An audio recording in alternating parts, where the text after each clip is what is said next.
interest loans and is suspected of operating a gambling platform. Evidence will be sent over shortly. Then I made a second call. Hello, is this XX Online Lending Center? G. Yanley has been reported for online gambling, and his assets have been frozen. If you want any chance of getting your money back, you'd better head to his mother's place right now.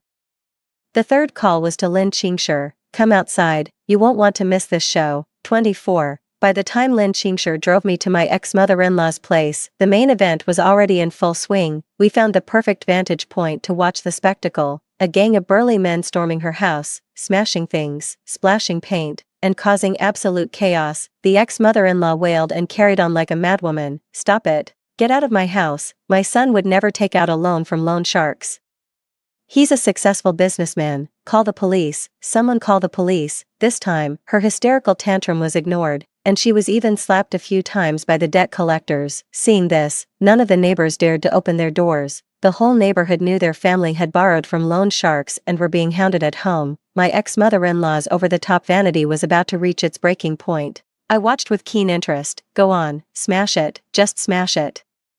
I polished that coffee table myself. I washed that tea set by hand. I'm the one who changed the bulb in that pendant light. You enjoy ordering me around, humiliating me, and making things difficult for me, don't you? Today, I'm smashing it all to pieces. I'll shatter your respectability, your arrogance, and your malice. I'll smash every last one of your hypocritical masks, seeing you battered and bruised, with snot and tears streaming down your face, howling like a wounded animal. 100 times more pathetic than I ever was. It brings me great joy. Every villain meets their match. I'm even more pleased. All the suffering that was heaped upon you today, the blows to your face, all of it came from your son, the son you're so proud of. I won't hit you. I'm going to destroy everything you hold dear, right before your eyes. What else is there? Oh, and that grandson you care so much about. A smirk curled my lips. Do you really think you'll ever have a grandson? Will that woman still give birth to your grandchild? Just as I thought. When Jiang Yan saw the loan sharks at her door and learned that Ji Yanli was millions in debt, she was utterly devastated. She quickly decided that this child absolutely must not be born. The moment the debt collectors left, she tried to slip away, but Ji Yanli's mother grabbed her by the arm. Let go of me, you old hag, that hurts. Where do you think you're going? Stay right here and clean this house.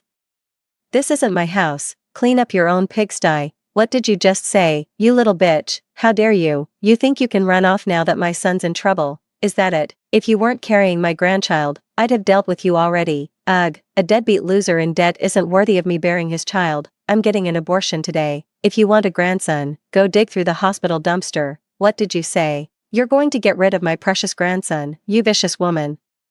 If you dare lay a finger on my grandson, I'll fight you to the death. What are you doing, you old hag? Let go of me. As the two struggled, they tumbled down the stairs together. A pool of blood spread beneath Jiang Yan. Lin Qingshi hissed through his teeth. That's brutal. I nodded with satisfaction. The grandson she doted on was essentially ruined by her own hand. My phone rang. I answered it. And Ji Yanli's hysterical scream came through the line. Shen Yanji. The lottery ticket you gave me is a fake. 25. I frowned and pulled the phone away from my ear. What are you talking about? What fake lottery ticket? Ji Yanli was absolutely furious. Stop pretending. You gave me a fake lottery ticket to cash in, and now the police have detained me for counterfeiting. You need to get down to the station and explain yourself, right now. I put on an innocent face. I have no idea what you're talking about. I did buy a lottery ticket. But it's right here with me. I don't know anything about the ticket you're referring to. I never gave you anything. Don't you dare try to frame me, Shen Yanji, you son of a. Before he could finish his sentence, the officers from the Public Security Bureau cut him off, stating he was being placed under administrative detention on suspicion of forging valuable securities and participating in online gambling. Oh, I said flatly, we're already divorced, you should notify his mother. I gave them my ex-mother-in-law's number and hung up. A moment later, I saw the old woman who had been beating Jiang Yan answer a call, then abandon her, wailing and howling as she ran off. She didn't even call an ambulance for Jiang Yan, who was left lying on the ground. I let out a mocking laugh. Birds of a feather really do flock together. When their own interests are at stake, they can treat other people's lives with utter contempt. Lin Qingshi gave a sly smile.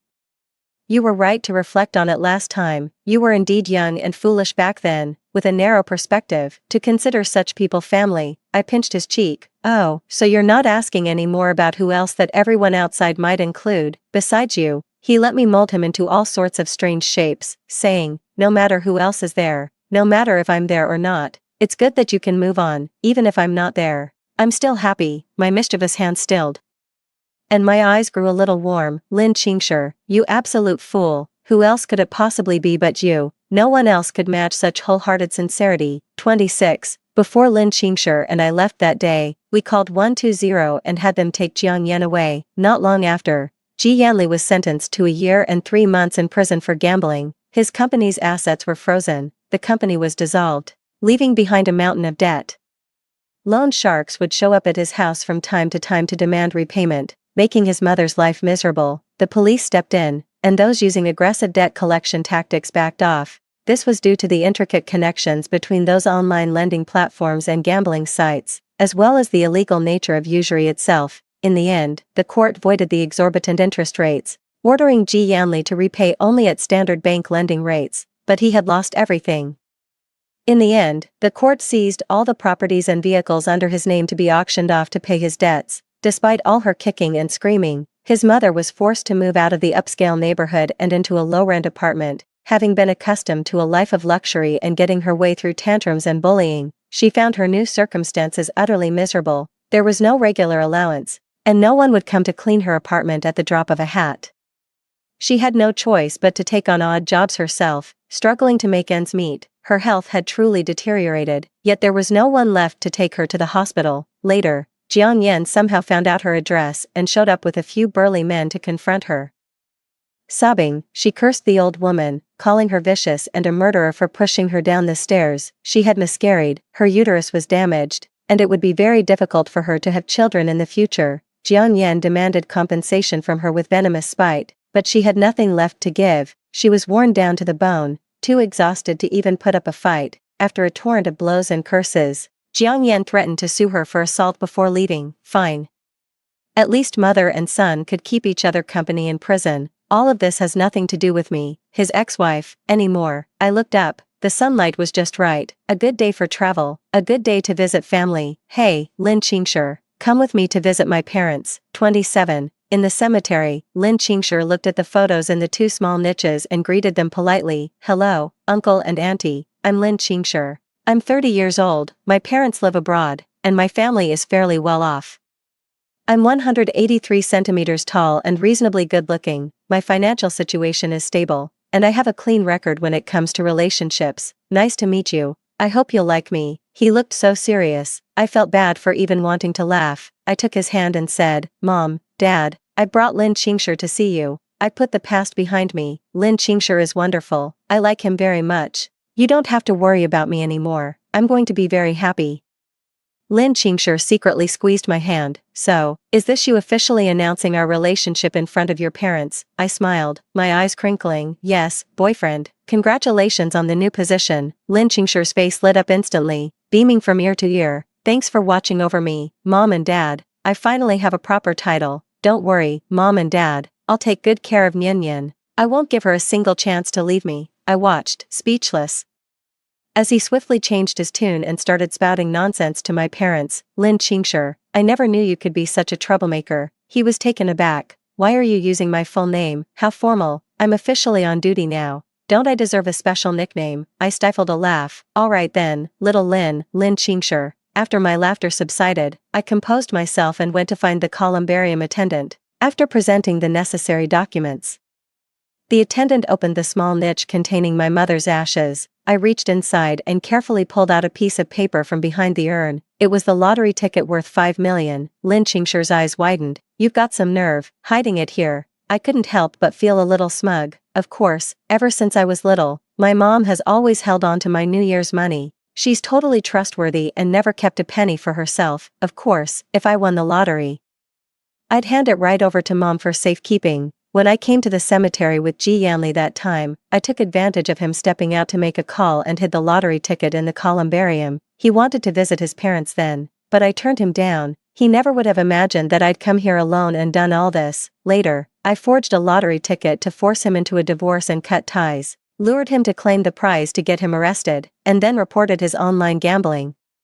He took my life in my past life, so I've ruined his in this one. An eye for an eye. 28. Lin Qingshi accompanied me to the lottery hall to claim my prize. After taxes, I still have 4 million left. Just like that, I'm a little rich lady. This is the first time in my life, or any life, I've ever felt what it's like to be rich. It feels so good. No wonder everyone loves money. I bought a joint burial plot for my parents and moved their ashes in on a chosen date. The money left was neither a lot nor a little. After thinking it over for a long time, I told Lin Qingshi that I wanted to study abroad. He was incredibly supportive, urging me to go for it and promising to wait right here for my return. I went to Florence to study jewelry design. 3 years later, I came back. With the diamond ring I had personally designed and crafted, I proposed to Lin Qingshi. He agreed with a smile. Now, it's no longer about someone giving me a home, we will build a home together. The end. Story 2, with Mateo. I finally got pregnant. He said that he would marry me as long as I got pregnant. I took the pregnancy test report to the club to find Mateo. I unexpectedly heard his good friend laughing at me. That idiot Elodie XU went for another ultrasound. She really wants to have a baby for you. Mateo laughed heartlessly. What's the point of thinking about it? Even if she is pregnant, I won't let her give birth to the baby. Only a smart and wise woman like Isla is worthy of giving birth to my child. I cried and asked my parents what to do. My parents were so happy that they couldn't stop smiling. I was just trying to persuade you to let the father go and keep the son. Our Sioux family finally has a successor. When Mateo celebrated Isla's birthday with great fanfare, I quietly left the villa where I had lived for 3 years. Later, Mateo came to my hometown. My parents beat him out together. Don't even think about kidnapping my good granddaughter. I have polycystic ovary disease. And my menstruation has been irregular, making it difficult for me to get pregnant. Mateo promised me that he would marry me as long as I got pregnant. Whenever I miss my period for more than 2 months, I go to the hospital for an ultrasound to see if I'm pregnant. I didn't expect that I would really get pregnant this time. I excitedly took the report card to the club to find Mateo. The door of the box was not closed tightly, and as soon as I walked to the door, I heard Mateo's good friend laughing at me again. Your little idiot is going for another ultrasound. She's going crazy wanting to marry you. Mateo's friends are all top students who graduated from the world's top universities just like him. I especially despise ordinary people like me who graduated from an ordinary university and have average IQ and EQ. The one who looked down on me the most was he. He always refers to me with extremely insulting words like idiot and fool. Mateo never sticks up for me. They also jokingly called me little fool or silly beauty. I often get angry with him about this kind of thing, but he just won't change. He also said that I was narrow-minded and intolerant. Now I'm finally pregnant. For the sake of the child, Mateo will protect me a little more. After we get married, even if his brothers look down on me, they will have to call me sister-in-law or brother-in-law. I adjusted my mood and prepared to push the door open. Mateo laughed. What's the point of just thinking about it? She is ill and can't get pregnant. I knew she couldn't have a child, so I used the child to coax her to follow me wholeheartedly. He coaxed me. What I thought was sweet love was just one-sided love. She never thought of marrying me. All the joy and anticipation turned into heartache. The thin list seemed to weigh 1,000 pounds and I could hardly hold it. He asked again, what if she is really pregnant? You don't really want to marry a stupid woman like her who has nothing good except her beauty. In terms of family background, appearance, ability, and means, you are the best in our circle. You can't be manipulated by a superficial and stupid woman like her. Mateo laughed heartlessly. How is that possible? Even if she is really pregnant, I will not let her give birth. Only a smart and wise woman like Isla is worthy of giving birth to my child. Isla, a talented female student who was famous in Shanghai, was also Mateo's classmate when he studied abroad. Mateo once pursued her, but she had lofty ambitions and was unwilling to be his good wife. I didn't expect that he still misses her now. Something wanted to burst out of my eyes, and I raised my hand to cover it tightly. My mother said that women's tears are pearls, and we should never cry for people who are not worthy. I heard that every successful man has 3 women around him, a wife who is kept at home for others to see, a lover who is kept by your side and serves you diligently, and a sweetheart who is always thinking about you in the distance. For 3 years I have been playing the role of a lover, not a wife. Mateo coaxed me was just to make me serve him more gently and considerately and meet his various needs. In the eyes of this group of elites, I am always a small thing that is not presentable. I am also a pampered little princess at home. Why is having a boyfriend relegated to the dust? More than just asking Mateo when he would break up with me. You slept with such a stupid woman for 3 years. Aren't you tired of it yet? Are you tired of it? Mateo anxiously. Mateo half closed his eyes and leaned back on the sofa to think for a while, and curled his sexy lips slightly. I am a little tired of it. My nail was flipped off and blood was flowing out, but I didn't feel any pain at all. Isla is right. Pretty faces are all alike, but interesting souls are rare to find. No matter how beautiful a person is, there will come a day when you get tired of seeing him/her. He smiled and said, hurry up then, as soon as we break up. I'll introduce you to a woman who is both beautiful and intelligent. You should get married at your age. Mateo nodded readily. I turned around and left quietly without disturbing anyone. Mateo and I met at the mall. I was shopping with my friend at the time, and I was carrying too many things, so I accidentally bumped into him. The moment our eyes met, I heard the sound of my heart beating. We quickly established a boyfriend-girlfriend relationship. When he asked me to live with him, I refused. Before I came to Shanghai to go to school, my mother held my hand and gave me many instructions. You must never have sex with a man before you have been tested for infectious diseases. Before officially getting engaged, you are not allowed to live with any man. In order to coax me into moving into his villa, Mateo promised to get married as soon as I got pregnant. Mateo is a very romantic man. He remembered every holiday and anniversary, and would give me water and food when I was not feeling well, and hold me in his arms while he worked. I thought that was love. Now I understand that it is called pampering. I'm just a canary in his captivity. Now he is tired of playing with it and wants to change to a bird. After leaving the club, I ran all the way to the car, locked the doors and windows, and burst into tears. Matteo, you bastard, I will never forgive you. Just when I was crying so hard, my mother called, my dear girl. Are you really pregnant? Mom was very excited, going to see Matteo. I took a photo of the report and showed it to my mom. Tell her to prepare the dowry quickly. I am going to marry Matteo. Why aren't you talking? Was this a misdiagnosis? It's true that I'm pregnant, but there's no need to prepare a dowry. Matteo doesn't want me anymore. It would be better if he doesn't want you. I can't bear to let my sweetheart marry someone else and live under the control of her parents-in-law. If you have a child, our Sue family will have a successor. I hesitated and said. Proposing to someone and getting pregnant first. Aren't you afraid of being criticized? Mom laughed. You think too much. It's popular here to kill the father and keep the son. Just now your dad asked me to pick you up and run away with the ball. The boy surnamed Shang is so capable. His child must be smart. My dear girl, you really made your parents proud this time. After my mother said this, I instantly stopped feeling sad and even felt like I had gotten a great deal. My parents were eager to drive to Shanghai to pick me up. I refused. No, I have work and friends here, so I have to explain everything before I can leave. Then you must take care of yourself. You definitely can't wear high heels, and you definitely can't drink coffee. Mother's nagging is the best medicine. By Matteo slowly healed. After graduating from the Academy of Fine Arts, I opened a cultural center. Under Matteo's management, business is pretty good.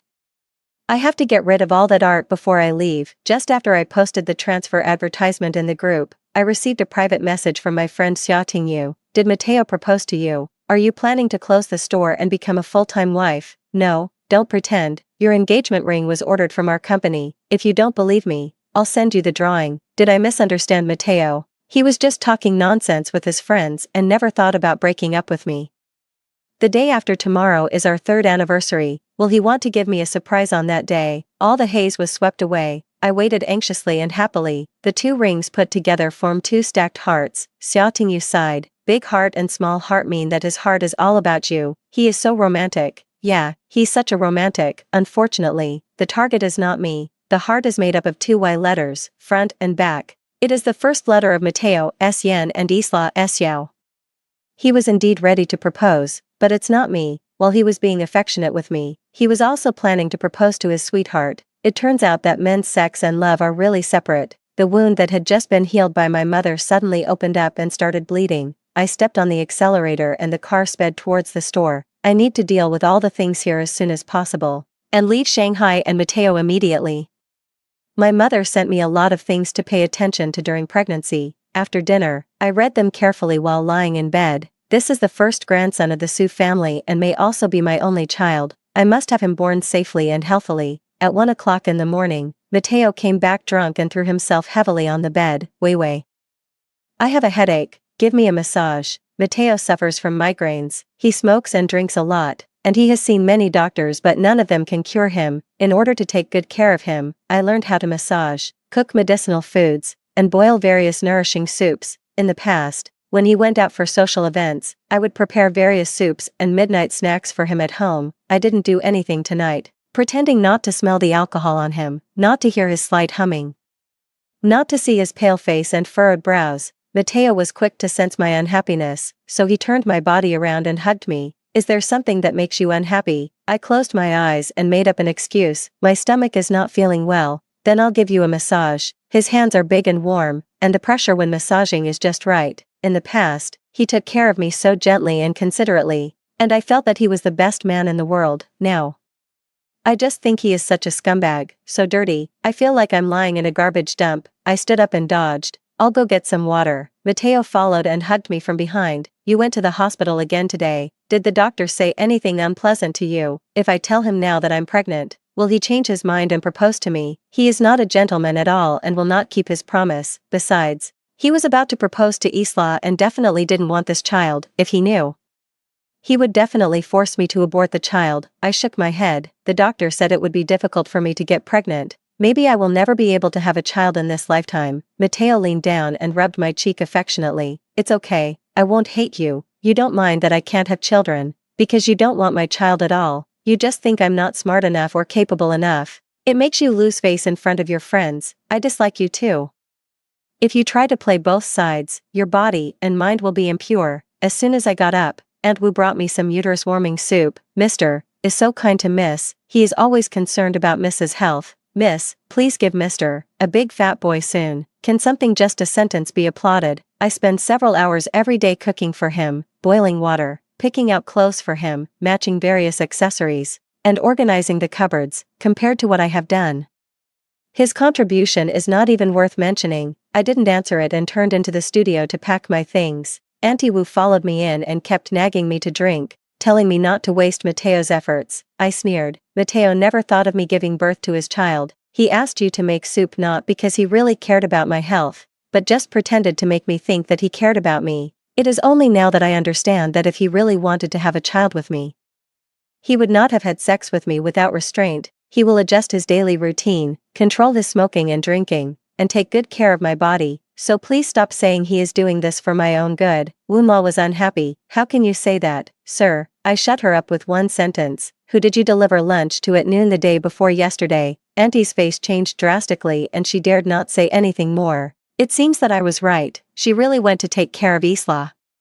For 3 years, Mateo has been keeping in touch with Isla. In a fit of rage, I decided to sell all the jewelry Mateo had given me, Isla in the pawn shop, Mateo nearby. So I turned and left. Isla called me. Hey, fake girl. I was instantly furious. Why do these elites like to give others insulting nicknames so much? You are the fake one. You are pretending to be noble and smart. I am real everywhere. I have never had any injections, surgery, or micro-adjustments. I am a natural beauty. Let go of your personal qualities and enjoy a happy life. If you don't like someone, just confront them. After yelling, I felt much better. Isla remained calm, like a god pointing out to the world. The necklace on your neck is fake. I was instantly furious. How is that possible? Because it's really in my place. This is a set of love pieces designed by Sister Wan. There is only one set in the world, and there are 8 of them. I have them all. The one you have is a fake. He prepares 2 gifts for every holiday, the real thing for me and the fake one for you. I don't believe it. Even if Mateo doesn't like me, he can't fool me with fake goods. He couldn't do such a shameful thing with his status. The things she mentioned are all in my bag. We'll know whether they're real or not after we have someone authenticate them. Seeing me holding the bag, Isla reached out to grab it. You're not here to pawn your jewelry, are you? Let me see. I held on to the bag tightly. If it's true or not, where would I put my face? Isla couldn't snatch the bag away, so she grabbed the back of my hand hard a few times. The pain made me shiver. I'm pregnant now, so I can't confront Isla. I can only leave first. Isla caught up. Do you know why Mateo wants to be with you? What's it got to do with you? Isla chuckled. You don't think he really likes you, do you? I admit that you are quite pretty, but he is not a superficial person. He values the soul of his partner more. You chased me, lived with me, and showed affection in public just to provoke me and force me to bow down to him. You are just my whetstone, so what if you two are together? As long as I ask, he's willing to do anything for me. For example, he'll pick me up at the airport in the middle of the night, block my drinks, and bring me food, and he'll hold a birthday party for me at the Bulgari Hotel tomorrow. It turns out that he did so many things for her behind my back.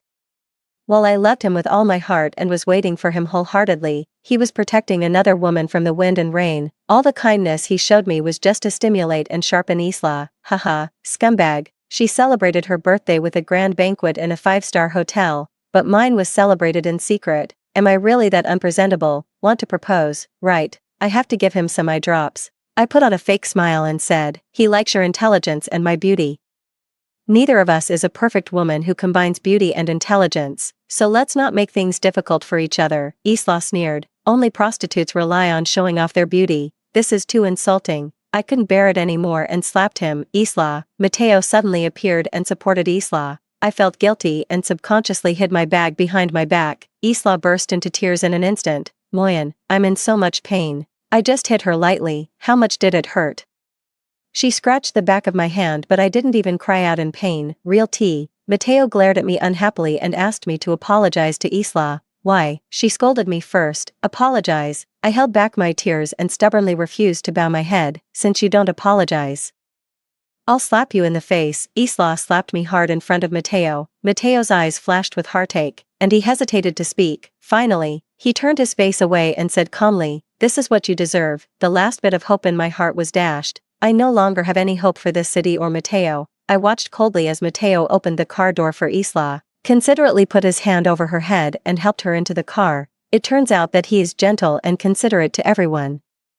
This is the first time I like someone. It starts with a red face and ends with red eyes. After calming down, I went into the pawn shop again. Whether it is true or false, I want a result. I didn't expect that those things were just like his feelings for me, so fake that they couldn't be more fake. It's not that he can't afford the real thing, he's just hinting to everyone in this way. His true heart is only for Isla. Even if she never accepts him, he will never give this love to anyone else. Everyone around him understood his hint and looked down upon me even more. After sadness comes endless anger. How could he trample on me like this? If I wasn't afraid of hurting the baby in my belly, I would have gone to his company and made a scene. I changed my mind. He doesn't want anything he has seen or touched anymore. I asked several second-hand dealers to come to the villa to inspect the goods and give an estimate of the price. Aunt Wu asked me anxiously, "What are you doing? Does the gentleman know? I only sell things I bought myself. I won't touch anything Mateo bought. If you're worried, you can just watch from the side." Mother Wu left embarrassedly and ran aside to make a phone call. Mateo never came back. I packed out all the clothes, accessories, and small things I had bought for him. If someone wants it, they will sell it. If they can't sell it, they will destroy it. There was nothing left for him. I didn't touch anything he gave me. The house was so messy that there was hardly any place to step. It was already past 11 o'clock in the evening when I finished dealing with everything. I was too lazy to stay in a hotel, so I slept in the guest room, Mateo knocking on the door in a daze, and I covered my head and fell asleep again. I don't know if it's because I'm particularly tired after pregnancy, or because I felt better after venting my resentment, but I slept particularly well. It was already 10 o'clock when I woke up. My mother called and said they had arrived in Shanghai and asked me to send her the location. I stretched lazily and opened the door refreshed. Mateo stood at the door. He had a gentle and decent smile on his face and was holding my favorite soufflé and white roses in his hands, gentle and gentleman-like a prince. "I'm sorry, I made you sad yesterday. I'm sorry for messing up your house." After apologizing to each other, we should part ways. We will never see each other again for the rest of our lives. Mateo smiled faintly. "It's okay. As long as you can calm down. If something is broken, you can buy another one. If you get sick from being depressed, it's not worth it. How did you hurt the back of your hand?" "Fine." His concern came too late. The wound was almost healed. Why is he dawdling here with me instead of going to celebrate his sweetheart's birthday with her? Could it be that he is trying to coax me into becoming his underground lover? He is such a bitch. Mateo stubbornly handed the cake and flowers to me again and again. "You should have breakfast. Don't be hard on your body. If you're still not satisfied, you can hit me." I feel like hitting him is too dirty for my hands. I took it calmly and threw it into the trash can. Mateo was about to say something. The phone rang. "My girlfriend is unhappy and I need to comfort her. I'll come back later." "No need to coax. I'm in a hurry to leave too. You have your old love, and I will have my new love." Before leaving, Mateo came to say goodbye to me. "Someone will deliver some clothes and jewelry to you in a while, so you can pick some. I have to go out for something urgent right now, so wait for me to have dinner with you tonight." In the past, every time he went out, I would hug him and kiss him affectionately, and ask him to come back early. This time, I didn't even look at him. It's been 3 years and I'm tired of him. Mateo entered the hotel. He met a middle-aged man who congratulated him. "Where does the joy come from? Your girlfriend is pregnant. You didn't know. How did Elodie Xu get pregnant?" she clearly said, recalling Elodie Xu's abnormal behavior in the past 2 days. Mateo reacted and immediately called the club. "Ask someone if Elodie Xu came to the club's private room at noon the day before yesterday." Seeing Mateo was about to leave, he more than held him back. "What gift are you going to give Isla this year? I think she seems to have a change of heart. Why don't you two continue your relationship? Anyway, you're tired of that." Bye. Under Mateo's murderous gaze, he more than just shut his mouth. Mateo ran out without caring about his image. He chased after him and asked, "What happened?" Mateo was talking on the phone while backing up the car. "Elodie Xu's phone is turned off. Aunt Wu said she just went out." Recalling Elodie Xu's indifference and alienation towards him in the morning, Mateo broke out in a cold sweat and turned the car around to head towards the cultural center. When I got there, I found out that she had closed the store. He smacked his lips and said, "Why is the store closed when everything was fine? Did she steal your money and run away?" Mateo, anxious, punched him. "It's all your fault." More than baffling. "What does it have to do with me?" Mateo said nothing. Just punched his brother. Not only was he angry, he rolled up his sleeves and started fighting him. Tired of fighting, the two men lay side by side on the ground to rest. Tell me, why did you hit me this time? Wei Wei heard our conversation and got angry and didn't want me anymore. That stupid woman, just leave, I'll introduce you to someone better. How dare you say such crazy things? If it weren't for you, Wei Wei would never have left me. She's still pregnant with my child. So what if she gets pregnant? Didn't you say that she should have an abortion even if she got pregnant? Mateo closed his eyes in pain. That's nonsense. I love her. I even have the wedding ring ready. I'm just waiting to propose to her on her birthday. He patted his chest and assured, don't worry, she will come back after giving birth. That's what it says in the novel. Mateo murmured, what if she never comes back? He had a feeling that Elodie Exu would never come back after she left. He said as if it was a matter of course, then you can find another one, with your conditions. What kind of woman can't you find? Well, don't go to hell for a woman, it's embarrassing. Mateo was furious. Get lost. The next day after I got home, my parents held a grand welcoming banquet for me, knowing that I came back with my child. All my relatives and friends came to see me. My parents proudly showed them how high my child's father's IQ was, which school he graduated from, and how strong his physique was. His relatives and friends were extremely envious. One relative asked tactlessly, how could Wei Wei have the heart to abandon such a good man? I was so embarrassed. I'm embarrassed to say that it was actually others who abandoned me. My dad grunted. No matter how good a husband is, can he compare to my parents? How far is Shanghai from us? If Wei Wei really marries there, how many times can we see her in a year? We can just borrow her sperm to have a baby. We can't abandon her parents who raised her for more than 20 years. As my dad would say, you are worthy of being a boss. Just a few words turned me from an abandoned woman into a filial daughter who values love and friendship. It makes me sound as if I really gave up my father and saved his son for their sake. My relatives all agreed and asked my sisters to learn from me. Just lend me your seed and come back. Don't believe in that bullshit love. It's all just to fool little girls. To borrow sperm, you should first look at a man's physical quality and brain. Don't just look at his face. It's useless to look at his face. I don't quite agree with what they say. How can you not look at the face? If a man is ugly, who would have the heart to do that to him? Don't believe that love is real. There is not so much everlasting love in the world, but more calculation and deception. Girls are most easily bewitched by sweet words and give their true hearts to others without thinking. For example, me. Before I went to Shanghai, my parents taught me so carefully, but I was still fooled by Mateo. My mother said in a long and stern voice, how can serving your parents-in-law be as comfortable as serving your own parents? When they are unhappy, they will show their displeasure. And they may even instigate their son to teach their daughter-in-law a lesson. We, the daughters of other families, have been brought up and pampered and spoiled, and we can't stand such idleness. The relatives nodded repeatedly. Young girls disagree. When a girl grows up, she will naturally pursue her own love and life. How can she accompany her parents for the rest of her life? Sister Wei Wei, please give me the man you don't want. I want to comfort his injured body and mind. I want to try it too. A life that has not been hurt by a scumbag is incomplete. Girls nowadays are so cute. Forget it. I'm afraid that if I dig out something, I'll expose myself. My sisters kept pestering me for their contact information. He also said he would help me get revenge. At this time, the waiter came in and said, Miss Sue, there is a Mr. Shang outside who wants to see you. I was so scared that I nearly fell out of my seat. How come you came to my door so quickly? My parents' reaction was even bigger than mine. What? He dares to chase us. Everyone, grab your weapons and beat him out. The man comes with me, and the woman stays behind to protect my daughter. If he manages to lure the tiger away from the mountain, my daughter and grandson will be gone. I secretly laughed at my parents for being too sensitive. She has been tired of me for a long time and has found a mother who she likes more. So she doesn't care about us mother and son. He must have come to force me to abort the baby. There are so many people in the hospital and I knew that I couldn't keep my pregnancy a secret for too long, but I didn't expect him to find out so soon. The sisters leaned on the window to watch the fun, sighing from time to time, he's so handsome, I want to sleep with him. When you look at a man, you can't just look at his face, you have to look at his shoulders, waist, buttocks, and legs. There are too many good-looking but useless men nowadays. Sister has experience. Women also have their own ways of commenting on men. The old ones guide the new ones, teach on-site, and provide patient guidance. At the beginning, the older relatives would make a few criticisms, but later everyone shared their experiences together. I felt like I was attending an academic conference. The last bit of haze in my heart dissipated. Isn't that what men are good at? They can gather in groups of 3 or 5 to gossip and criticize women.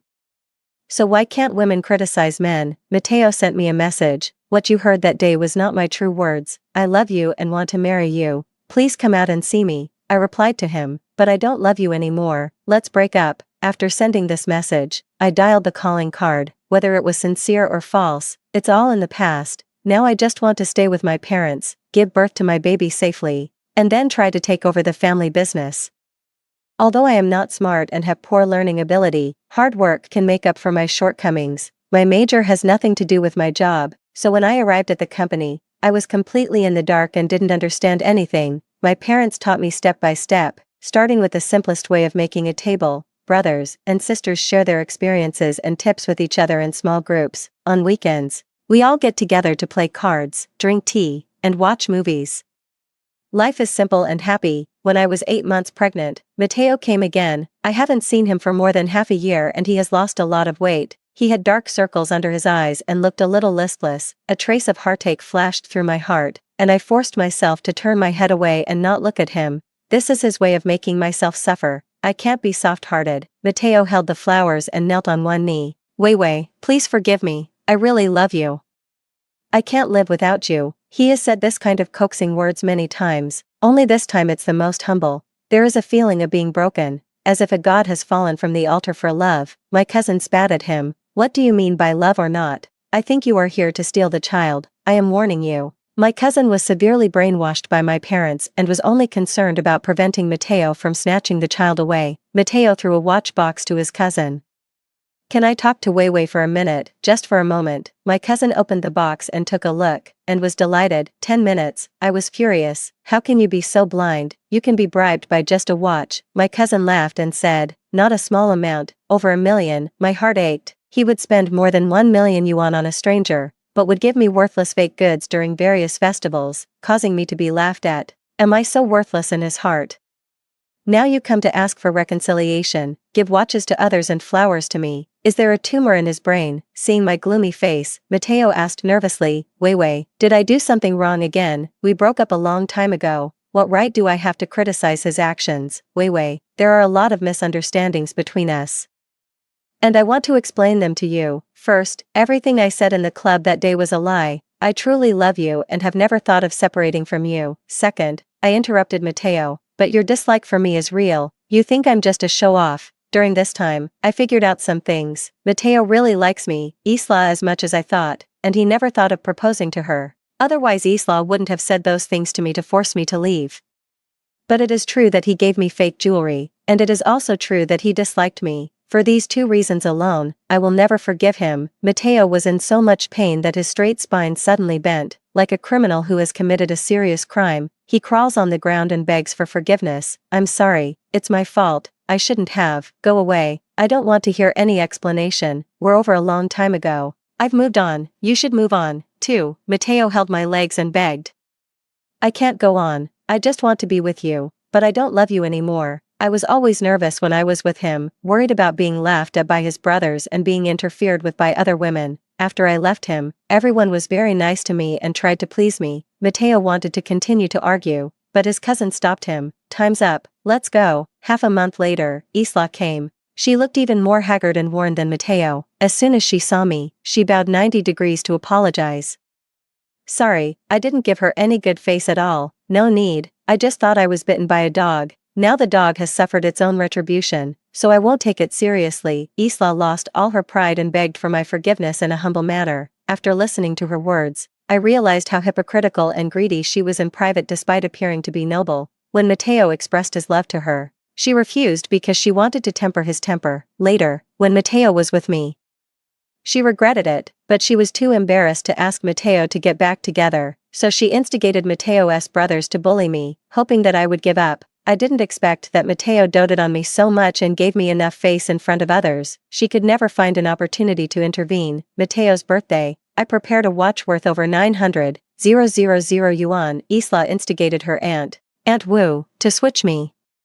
Mateo's brothers all thought that I was a gold digger pretending to be a rich second-generation guy and was with him just for his money. Mateo was almost angry to death after losing face in front of his brothers. At the instigation of his brothers, He gave me a fake jewel necklace as revenge. Except for that necklace, all the jewelry he gave you were real, but you just liked wearing that fake necklace the most. It was the first piece of jewelry he gave me, so it became my favorite.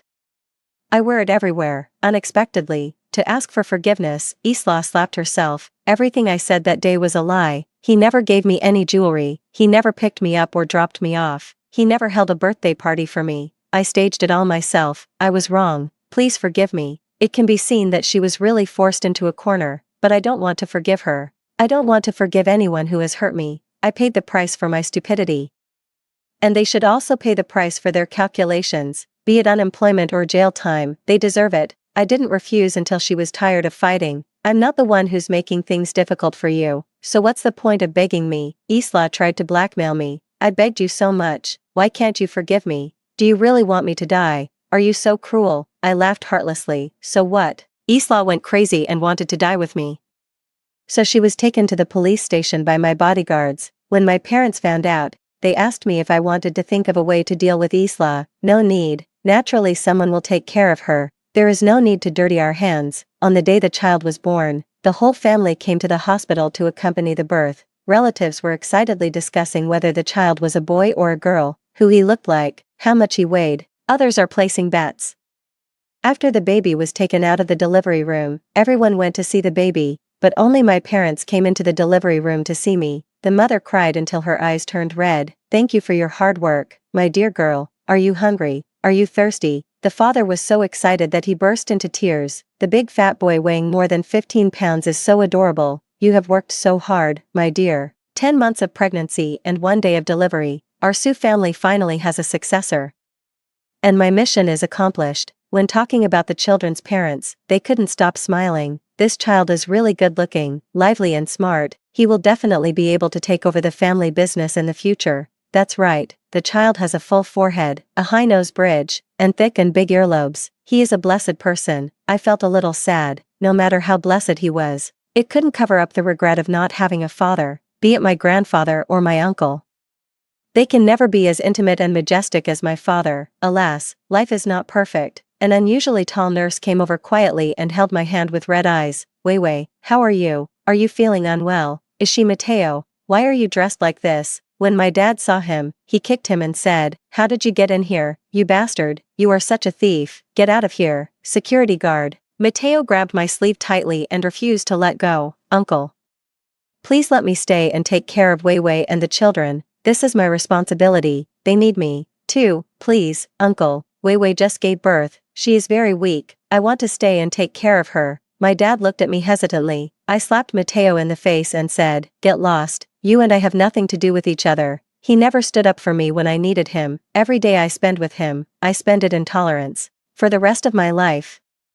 I never want to live a life where I'm looked down upon by others. I would rather my child be without fatherly love forever than live with a man who makes me feel humiliated. Security kicked Mateo out, but he did not leave. He even invited the couple from the Sean family to my house to discuss the marriage. My dad wouldn't even open the door. My mother stood on the balcony and cursed at the merchants. Who are your in-laws? Don't try to make random connections here.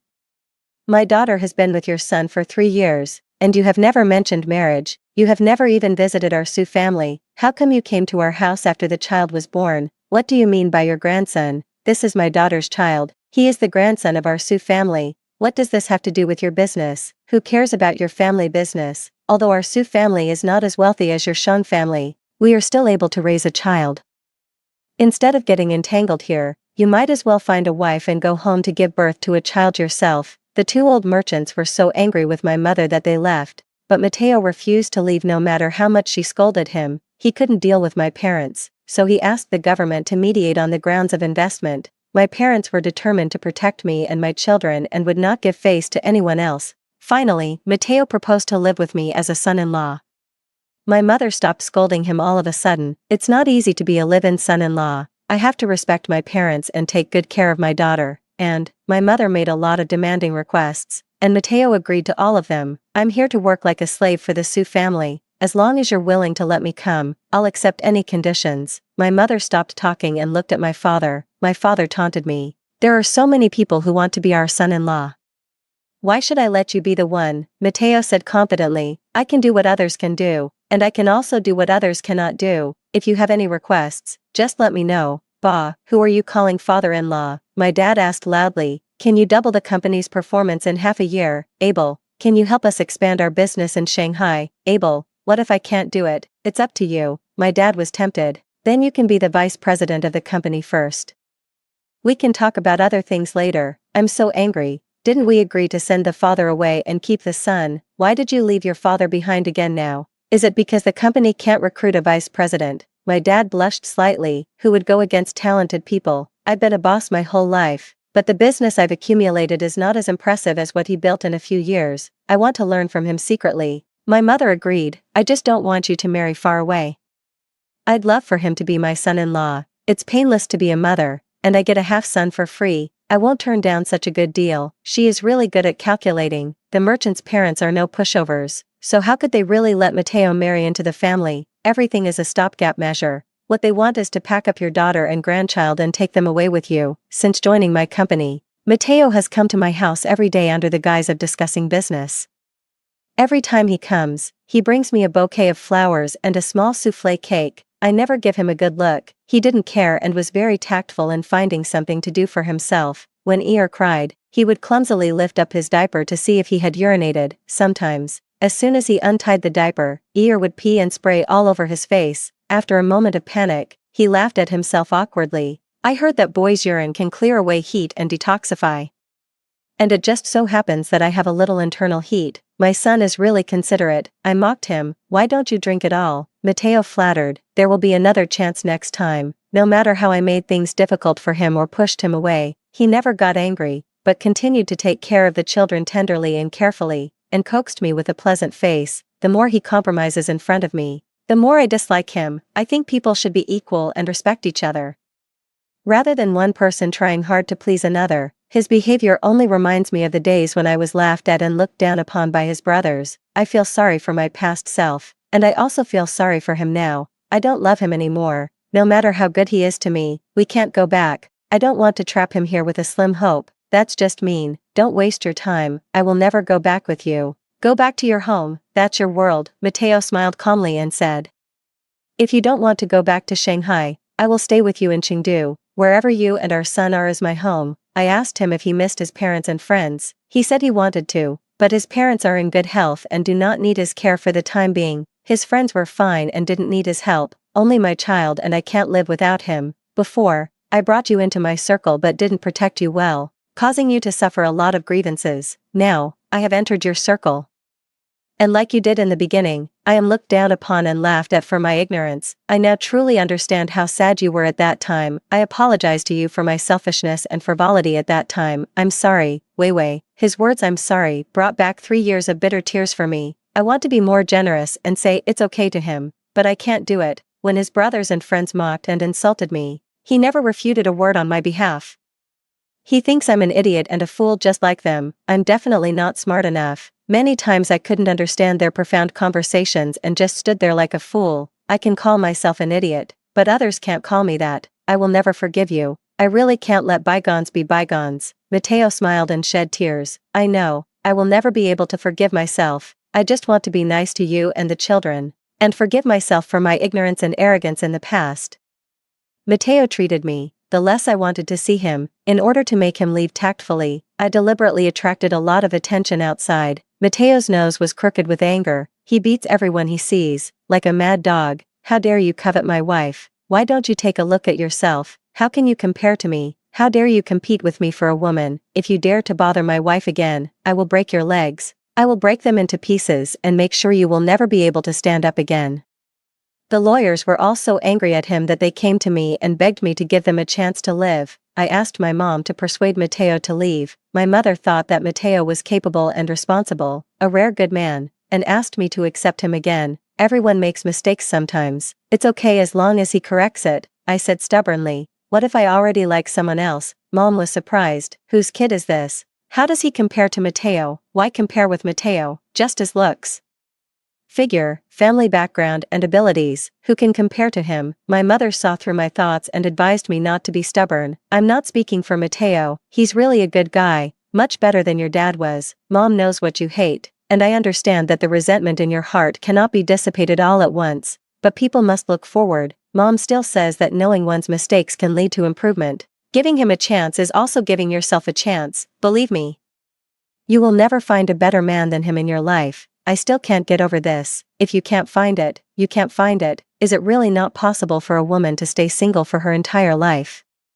Can't I just date and not get married like men? My mother patiently advised me. It doesn't matter who you are in love with. If you are happy, just play with him. If you are unhappy, just ignore him. Without a marriage certificate, he is nothing. He doesn't even have the right to control you. It's a good thing that he's willing to help mom and dad expand the family business. Why not use his free labor? With him teaching we can worry less. After I figured it out, I suddenly felt enlightened. If he can use me, why can't I use him? How can you let him down so much if you don't give him some hope? I want him to pay for all the pain he has caused me. I stopped giving Mateo the cold shoulder and started asking him for management advice with an open mind. Mateo himself knew that I was just using him, but he was happy to do so. He taught me everything he knew. Mateo's brothers came to Chengdu to look for him many times, no matter how they persuaded him.